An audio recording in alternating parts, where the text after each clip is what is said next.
Ya o giredi burada lo.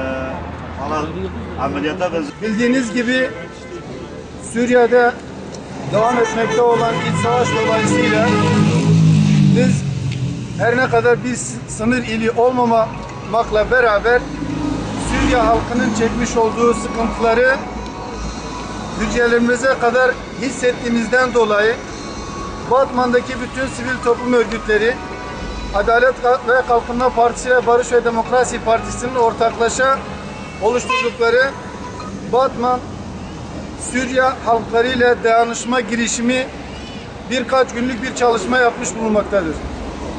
Bu çalışmanın sonucunda şu anda burada hazırladığımız 9 kamyon gıdayı yarın Kamışlı şehrine teslim etmek üzere göndermiş olacağız.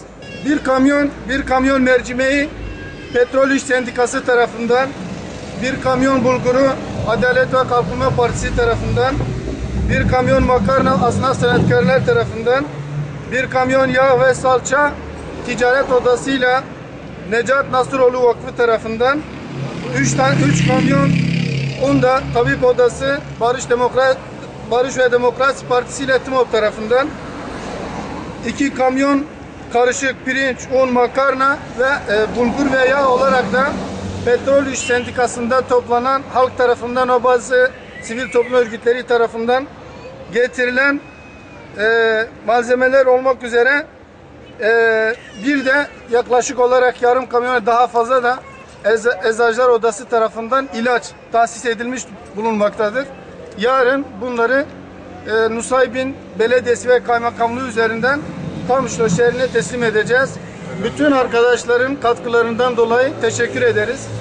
Batman yine kendine yakışır tarzda her zaman olduğu gibi yardım konusunda hiçbir zaman yardımlarını esirgemeyen bir kenttir.